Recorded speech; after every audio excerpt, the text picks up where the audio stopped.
Oi, gente boa de Deus. Eu não pude ontem fazer a nossa sequência aqui no Evangelho de Mateus por razões de compromissos pessoais inadiáveis na cidade, mas hoje nós estamos de volta e como você que me acompanha todos os dias sabe, essa nossa sequência de Mateus eu disse que iria abrir um pequeno parêntese para a gente incluir o que está em Lucas, no capítulo 15. Eu já fiz isso na quinta-feira da semana passada, falando na parábola da ovelha perdida, aqui em Lucas 15, de 3 a 7. E você que anda comigo sabe. E quem não anda comigo e acabou de entrar aqui, está tudo no YouTube, na sequência. Já tem 2 anos e 3 meses, 2 anos e 4 meses vai fazer daqui a um pouco, expondo todos os dias a sequência de Mateus para quem quer aprender com genuinidade, com clareza, com lucidez, com bom senso, o evangelho puro, genuíno de Jesus e quer aprender quem é o Deus de Jesus, a quem ele chama de Pai, de Abba. Então, na quinta-feira passada, eu falei sobre a parábola da ovelha perdida, aqui em Lucas 15, e do pastor que deixa 99 ovelhas no aprisco e vai à procura de uma que se perdeu, E tendo-a achado, volta cheio de alegria, e Jesus conclui dizendo: em verdade eu vos digo que haverá maior júbilo no céu por um único pecador, por um ser humano que faz um processo metanoico, que muda de mente, que permite que a sua mente, que era como o Gênesis descreve a terra no princípio, ou seja, sem forma e vazia, uma mente amorfa, e oca e vazia e sem sentido, quando esse indivíduo, encontrando o amor do Pai revelado no seu Cristo, que é Jesus, esse amor é transformador, ele gera uma convulsão. Eu estou falando do que eu conheço, e conheço na prática, de um processo que me virou do avesso e que afirmou o meu significado, o meu valor, a minha individualidade e que acelerou e aprofundou, como nada poderia tê-lo feito acontecer de outro modo, o meu processo de individuação, de consciência profunda de quem eu sou em Deus. Por isso Jesus diz: digo-vos que assim haverá maior júbilo no céu por um ser humano que faz um processo de metanoia, de mudança de mente, e que recebe a mente de Cristo no lugar dessa mente amorfa, do que a existência de 99 justos que estão tão estratificados e empedrados e que não se enxergam e que não se percebem e que dizem, portanto, eu não preciso de arrependimento, de nada disso. Nem pecador, do jeito que esse pessoal é, eu só sou um humano que tem alguns defeitinhos. Mas pecador mesmo eu não sou, isso são os outros. Eu estou numa outra categoria. Esses estão empedrados. O indivíduo que chega e diz, não, isso não me toca e não me tange, qualquer que seja a ideia de pecado é para outros, isso é para gente muito culposa, muito enfermiça, muito adoecida. Eu não. Eu passo pelo mundo, não sou perfeito. Não consigo amar com esse amor que Jesus propõe, porque é demais, é impraticável. Não, acolher certas pessoas também, não peça isso de mim. Eu tenho os meus valores. E essas pessoas não cabem nos meus valores. Eu tenho as minhas crenças religiosas e eu só consigo me relacionar, talvez seja até uma limitação minha, com gente que mantém as mesmas crenças que eu, exatamente. Do contrário, olha, eu posso até estar enganado, mas eu faço isso com toda a convicção pessoal. Eu não quero nem permitir a aproximação delas da minha vida.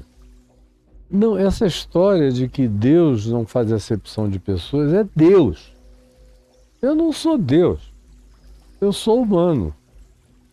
Eu nunca nem vou lutar contra isso. Eu dou vazão às minhas simpatias pessoais.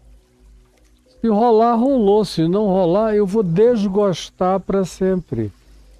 E não interessa, farei isso com toda tranquilidade. Aí quando o indivíduo que vai dizendo, dentre tantas milhões de coisas, essas pouquinhas que eu acabei de falar aqui, vai assim procedendo, não tem jeito. O coração dele se empedra e ele não sente mais nada. Paulo diz que ele adquire um estado mental reprovável. E diz mais ainda, diz que ele fica com a mente cauterizada, insensível, desenervada, totalmente incapaz de conduzir emoção, sentimento e renovação de compreensão e de entendimento. Esses são os 99 que não precisam de arrependimento, que Jesus diz aqui. E são os entes mais perdidos desse mundo.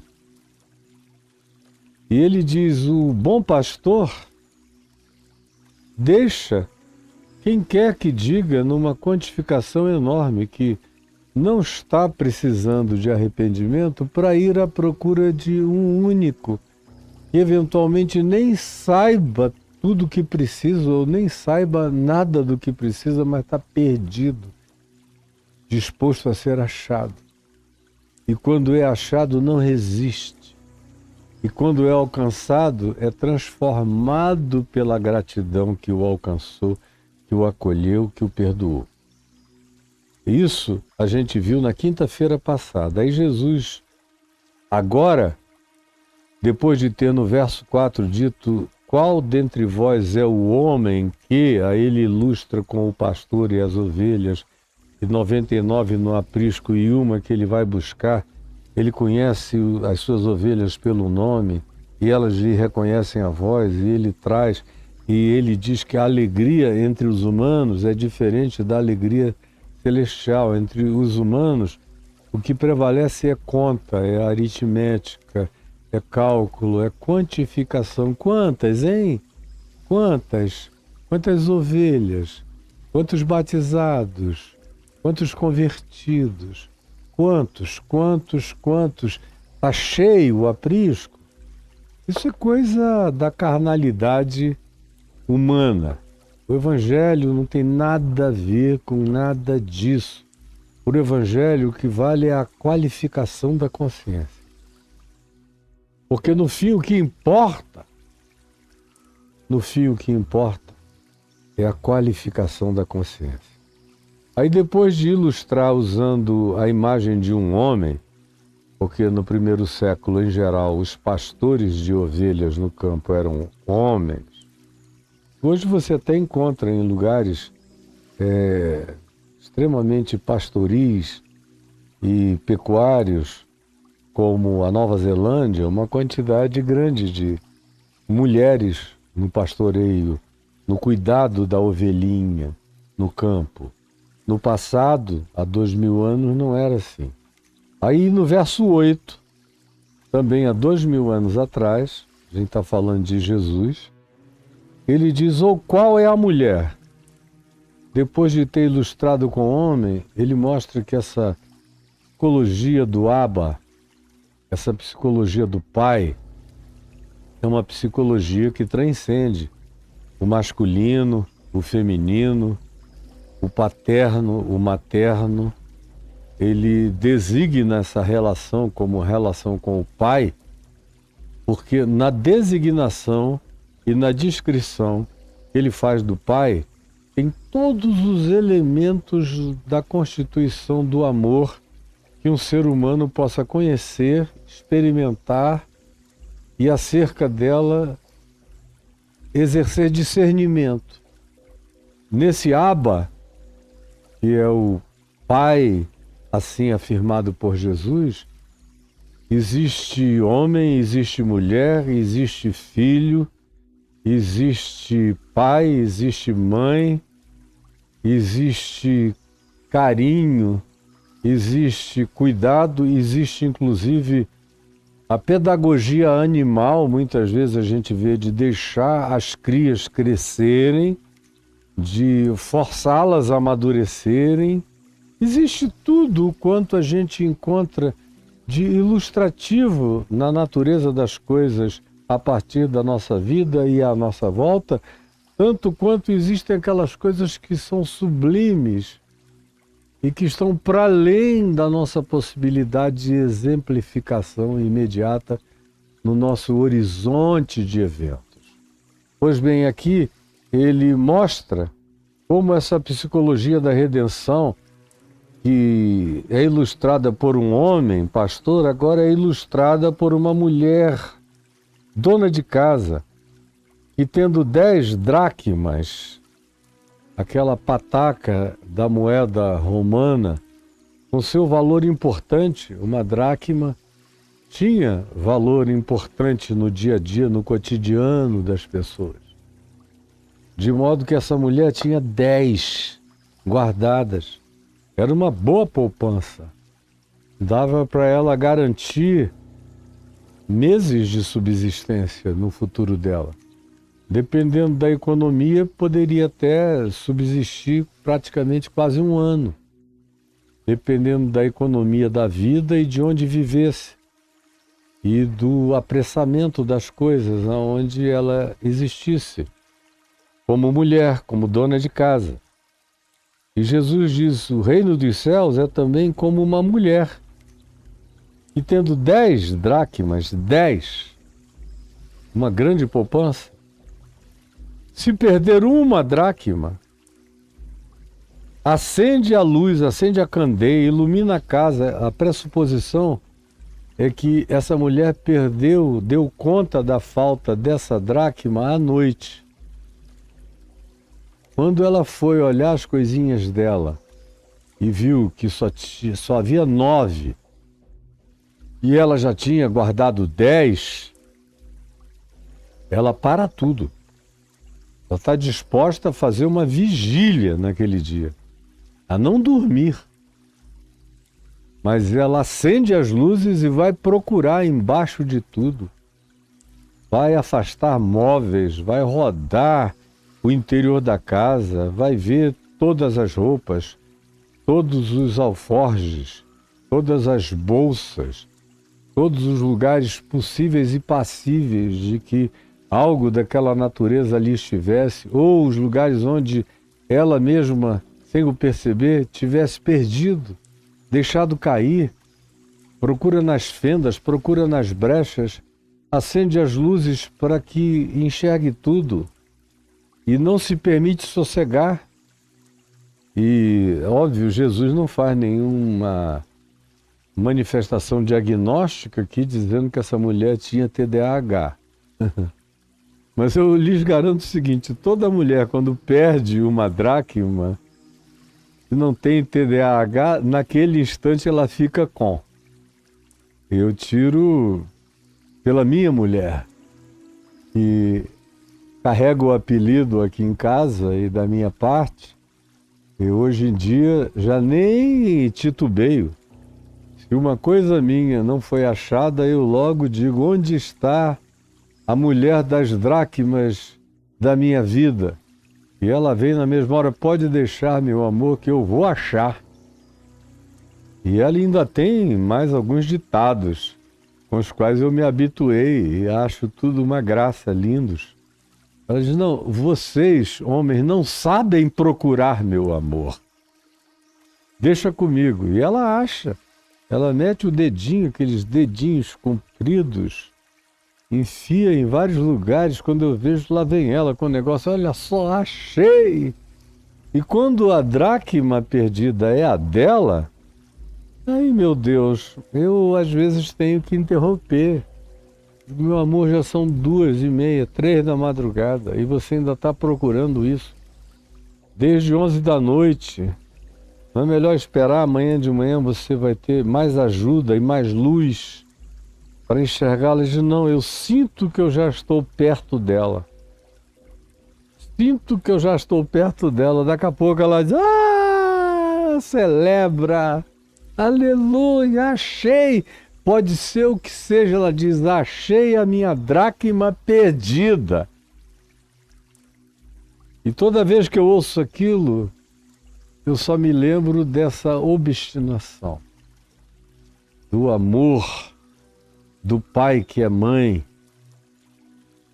desse pastor que é também a mulher dona de casa, desse Cristo que é todas as expressões possíveis de amor e de cuidado, até mesmo de amor e de cuidado animal e instintual, que às vezes aos olhos dos humanos parece que um certo animal poderia estar ajudando mais do que está ajudando, mas ele sabe que a relação com aquele filho precisa agora de deixá-lo ser forçado a encontrar caminhos de sobrevivência enquanto o olhar da mãe ou do pai o observam, deixam cair, ralar, patinar. Aqui e ali você vê o pai ou a mãe colocarem um calço no máximo, mas o esforço tem que ser dele. No Evangelho a gente encontra também figuras e imagens da mesma natureza. Porque o objetivo é fazer com que cada um de nós cresça, aprenda a andar com as próprias pernas e amadureça. Mas no texto em questão, o que está e recebe ênfase total é essa obstinação da procura. Vocês lembram? Quem estava comigo semana passada e aprendeu o contexto de Lucas 15, do problema dos fariseus e dos escribas, falando de Jesus, esse recebe pecadores e come com eles, é amigo de pecadores, porque Jesus se congratulava, comia e bebia, e banqueteava-se, conversava, e ria, e acolhia, e se sentia à vontade entre os cobradores de impostos, os pecadores, as meretrizes, as prostitutas, os marginalizados da sociedade, e os fariseus traziam aquela carga de ódio toda. Está tudo guardado aí, eu não vou repetir, eu passei aqui 1h30 mais ou menos explicando esse contexto histórico, está no YouTube. Então quem quiser ajuda está dada já, para entender, para entrar no 3D do Evangelho. Senão você fica sempre no flat, fica sempre em 2D, nunca mergulha, nunca tem perspectiva, nunca é algo com dimensões mais profundas para você, porque você só chega, cai aqui, dá uma olhadinha e sai correndo. Eu não tenho nenhuma esperança de que nada melhor ou mais profundo aconteça com você. Eu não tenho. Com você assim? Não tenho. Vai ser sempre um ente da superfície. Então Jesus diz, qual é a mulher que tendo 10 dracmas, se perder uma, não acende a luz, varre a casa, coisa por coisa. A casa está limpa, mas ela vai varrer. É o caminho que ela fez durante o dia, o que ela fez naquela semana, ela vai procurando, varrendo, coisa por coisa, varre. Acende a luz e varre a casa. E procura, a palavra é diligentemente, minuciosamente, cuidadosamente, obstinadamente, quase obsessivamente, procura o que perdeu até encontrá-la. É minha, eu vou encontrar. Não será fácil se perder do meu amor. É o que Jesus está dizendo, não será fácil se perder do meu amor. Para que alguém se perca do meu amor, tem que ter muita vontade de ficar longe de mim, como esses fariseus e os seus teólogos.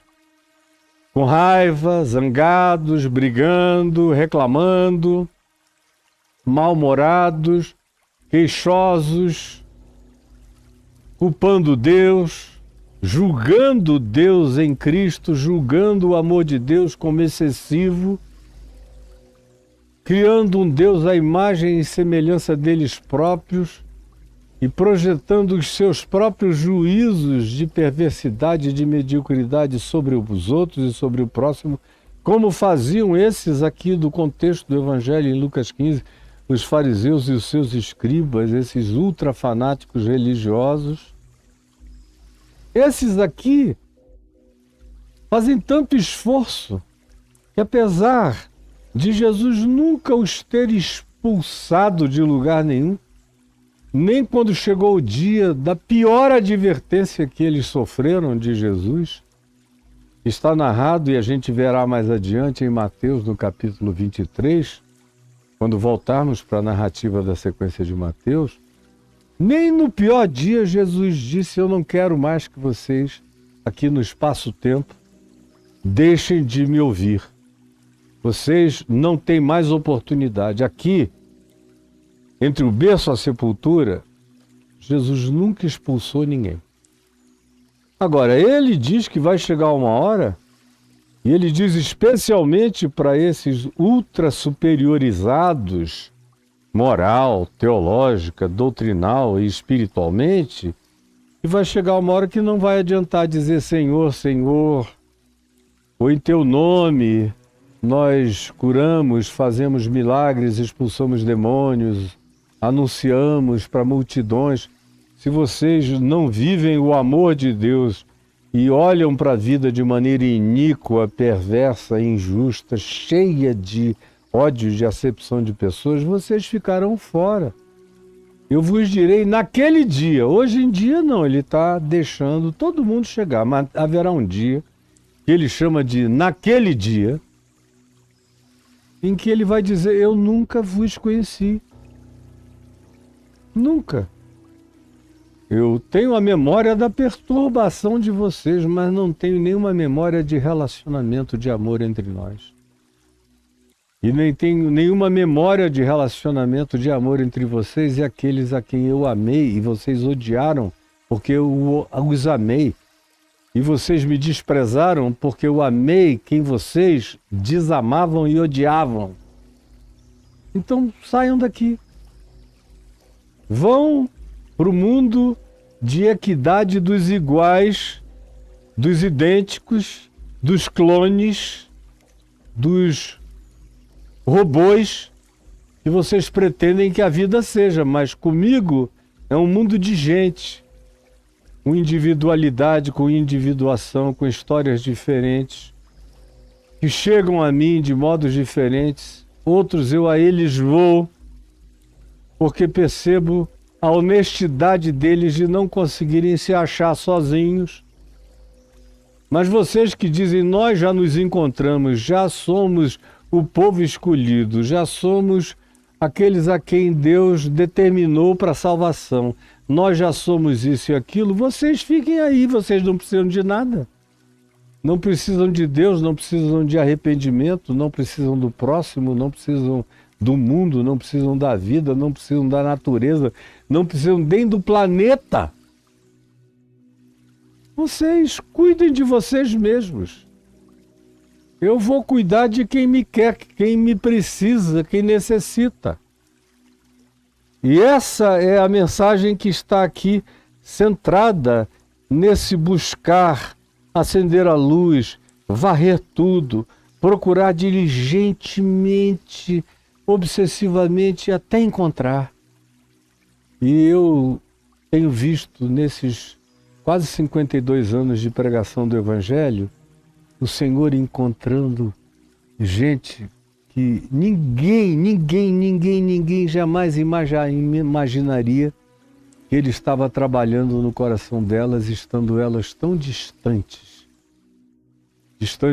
do cristianismo, distantes da igreja, distantes de pregação, distantes de pastor, distantes da Bíblia, distantes de informação, distantes de catequese, distantes de tudo, menos de Deus. Porque o distanciamento deles era traumático e também tinha a ver com o fato de que, de modo absolutamente intuitivo, eles sabiam que todas essas coisas das quais eles estavam distantes eram representações, eram flâmulas humanas para designar Deus, mas não tinham exatamente nada em si a ver com Deus mesmo. Faziam parte do relicário, dos santos graus, dos cultos da relíquia humana e das crenças, mas não tinham nada a ver com Deus em si, como diria Immanuel Kant. Nada com o em si, com o que é, e só com o que se atribui como decorrendo dele, cuja fenomenologia de sagração e de consagração e de tornar sagrado é um fenômeno totalmente humano e nada mais do que humano, nada de fato divino. Por isso, ou por inteligência demais, ou intuição demais, ou trauma demais, ou cansaço demais, essas pessoas nem querem chegar perto disso, mas Deus chega perto delas o tempo todo. Como eu tenho assistido, especialmente depois que eu decidi que eu não tinha mais muito tempo a dar aos cidadãos de Jerusalém, aos escribas e fariseus, aos saduceus, aos capitães do templo, aos sacerdotes da religião, e passei a dedicar o meu tempo exclusivo para o mundo, para os de fora. Eu dou prioridade primeiríssima para qualquer pessoa de fora. Especialmente aquelas que todo mundo diga, esse aí é um perdido, não quer nada. Quando o crente diz que alguém não quer nada, eu já tenho certeza que aquele cara está preparado para receber tudo. Só porque o olhar do crente já o diagnosticou dizendo que ele não quer nada. Ele não quer nada com tudo aquilo que ele não deve querer mesmo. Mas se você chegar com aquilo que ele nem sabe que procura, e ele sentiu o cheiro daquela realidade, ele quer na hora. Quando se trata de Deus, e aí eu tenho visto isso acontecer aos milhares para todo lado. Porque há uma diligência divina, há uma diligência no Espírito Santo em encontrar e alcançar essas pessoas que você diz que não querem nada. E tendo achado a dracma, tendo achado esse objeto de valor, tendo achado essa pessoa que tinha um valor muito mais agora importante na subjetividade do coração de quem o procurava, maior até do que o valor da coisa em si, tendo achado esse Deus, que aqui é uma mulher, reúne as amigas, as anjas, as vizinhas, os entes espirituais, a grande nuvem de testemunhas, reúne e se alegram com aqueles que são família de Deus, tanto nos céus quanto na terra, que formam a grande congregação que só Jesus conhece. Reúne esse povo da amizade celestial, esses amigos do reino de Deus, e diz: alegrai-vos comigo, porque hoje achei a dracma que eu tinha perdido. Eu acho interessante é que essa mulher, que é Cristo aqui representado na parábola, diz que eu havia perdido. Esse Deus que assume responsabilidade com o que é dele, que eu havia perdido, Aí você diz, e quando é que alguma coisa pode se perder aos olhos de Deus? É claro que nada, né? Mas o que é lindo é que, embora de Deus nada se perca, Deus em Cristo assume responsabilidade pelo perdido. Embora nada se perca aos olhos de Deus, em Cristo, Deus assume responsabilidade pelo perdido. Guarde isso no seu coração. Embora nada se perca diante de Deus, em Cristo, Deus assume responsabilidade pelo perdido. Por isso diz, vinde, alegrai-vos comigo, porque achei a dracma que eu tinha perdido. É porque ele não enxerga tudo, é porque ele não sabe tudo, é porque ele não vê tudo, não. É porque ele tem um amor responsável. É amor de pai, é amor de mãe, é amor verdadeiro. É amor visceral, é amor intrínseco. É amor que não desiste de amar jamais. É amor unilateral e que não precisa de barganha, assim como o meu amor de pai, apesar de eu ser a pura relatividade encarnada, mas o meu amor de pai não está condicionado em relação ao cuidado pelos meus filhos, em relação a quem me trata melhor, me trata pior, ou não me trata bem eventualmente, quem é mais perceptível, quem é mais distraído, quem é nada, tanto faz.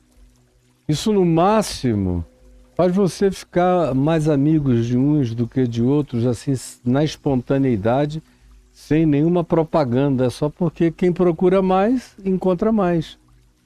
Quem procura menos, encontra menos. Mas você, como pai, eu, como pai, não faço acepção de filhos, nenhum. Tem filhos com os quais eu me identifico mais numa área, com outros noutra área, com outros noutra área, mas para mim são todos filhos iguais e não há qualquer necessidade de barganha. O meu compromisso vai de mim para com eles. É por isso que eu sou pai e eles são filhos. Eu não espero para determinar o nível nem a profundidade do meu compromisso com eles, o tipo de tratamento que eventualmente eles venham a me dar. Se eles me tratarem bem, felizes são eles por assim fazerem. Se eles não me tratarem bem, infelizes são eles por assim fazerem, mas eu não mudo. E nem deixo de assumir responsabilidade. Porque semelhantemente ao meu Deus, eles são meus. E a responsabilidade é minha, como eu aprendi com Jesus em João, no capítulo 13, no verso 1. Tendo Jesus amado os seus que estavam no mundo, amou-os até o fim. Venham e alegrai-vos comigo, porque achei a dracma que eu tinha perdido. Eu vos afirmo, diz Jesus concluindo, que de igual modo, do mesmo modo, com essa irracionalidade, porque a festa que essa mulher que achou a dracma perdida deu, eventualmente pode ter custado mais do que a dracma em si. Ela pode ter até feito um investimento a mais. Mas ela não estava celebrando o valor da dracma, ela estava celebrando o ter encontrado o que era dela e se havia perdido. É muito mais profundo, é muito menos quantificável, é muito mais afetuosamente qualificável. Os significados são de outra natureza no reino de Deus, as importâncias são outras, os valores são outros, os preços são de outra natureza e as demandas e os sacrifícios são feitos não a partir de somas e de contas, mas a partir de compromissos e de vínculos e de afetos entranhados e indissolvíveis. Há uma indissolubilidade de amor manifesto nessa redenção que Jesus propaga. Eu vos afirmo que de igual modo há júbilo diante dos anjos, diante das outras camadas dimensionais. Elas estão muito mais inteiradas do que é amor, interesse, prioridade primordial de Deus na criação e entre os humanos, do que os humanos são capazes de identificar entre eles próprios. Esses seres chamados de anjos, cujo significado é mensageiro, e que são de naturezas e civilizações e energias e modos de ser diferentes, muitos deles são entes totalmente não biológicos, de outro tipo, de outra criação, de outras eras e de outras dimensões, mas estão, como Paulo diz, de olhos, aprendendo sabedoria com a resposta humana a Cristo. Ao Cristo que se revela em Jesus, que é absoluto na sua revelação histórica, e ao Cristo eterno, que se revela a todos os seres humanos desde sempre, se revelará a todos os seres humanos até sempre. Mesmo que eles não tenham tido conhecimento histórico da manifestação plena do Cristo eterno em Jesus na história. Tudo é maior do que a percepção do homem. Tudo só tem validade por causa do que Deus concebe, do que Deus chama meu, do que Deus decide, do que em Cristo já está decidido, como Paulo diz, que não depende de quem quer nem de quem corre, mas de usar Deus de misericórdia para conosco. E Ele está usando dessa misericórdia para conosco toda hora. Eu tive o privilégio de ser alcançado por essa misericórdia, sabendo e ouvindo de Jesus e tendo acesso a essas narrativas dos evangelhos que me deram essa compreensão que eu carrego e que transformaram a minha vida de um jeito que nada, nenhuma filosofia, nenhuma psicologia, nenhum experimento de natureza, de qualquer que fosse a natureza, nenhum alterador de consciência, nenhum fenômeno, qualquer que fosse ele, da face da terra, nenhum líder religioso, nenhum processo meditativo ou de transcendência me levaria por conta própria. Eu jamais seria quem eu sou se eu não tivesse sido achado por essa obstinação do amor de Deus. E eu vejo essa obstinação se manifestando em lugares onde pessoas vieram a conhecer o Cristo e só depois de muito tempo é que vieram a conhecer o informe histórico do Cristo eterno na pessoa de Jesus. E aí correram para um abraço lúcido e consciente. Eu estou vendo todo dia, vocês é que estão perdendo o que Deus está fazendo no coração de muita gente fora dos escribas, dos fariseus, da religião, da academia, do Templo de Jerusalém, das instituições. Tudo isso é só para gente que não precisa de arrependimento. Gente imutável. Mas eu sei que o Espírito Santo está livre, trabalhando toda hora. Aí eu recebo telefonemas de ateus, ou áudios lindos de gente que diz, olha, eu não consigo ainda dizer que eu creio em Deus, mas eu posso dizer que eu creio no Deus que o Caio crê? Porque no teu Deus eu creio. Mas eu fiquei com a mente tomada de uma divindade tão perversa que me foi passada culturalmente, que eu tenho até vergonha de dizer que creio em Deus. Hoje em dia eu tenho dito para algumas pessoas que me perguntam se eu continuo ateu, eu digo, olha, já nem tanto. Hoje eu creio no Deus que eu ouço o Caio falando a respeito dele. Naquele ali e com aquele ali, eu tenho total tranquilidade de me relacionar. Eu ouço toda hora gente em todos os lugares falando isso. O preço que eu pago é ser chamado, como Jesus foi, de herege, amigo de publicanos, de pecadores, de prostitutas, de meretrizes, de gente irreligiosa, de gente crítica, de gente de todos os tipos, que tem e fazem uma crítica completamente pertinente, porque estão dizendo que os ruins são ruins, que o que é mal é mal, que o que é iníquo, e que eles não querem isso para a vida deles. Agora, se isso está associado a Deus, à igreja, à religião e ao cristianismo, problema desse Deus, dessa igreja e desse cristianismo. Porque se Deus não é Deus, esse cristianismo não representa Cristo e essa igreja não é o povo do amor, da redenção, da graça e da misericórdia, porque esses que o são não fazem também acepção de pessoas. Consideram todo outro perdido também igualmente seu irmão e se congratulam junto com anjos e fazem parte de festas celestiais, celebrando a bondade de Deus. Você conseguiu entender a singeleza eterna da manifestação desse amor em meu favor e em seu favor?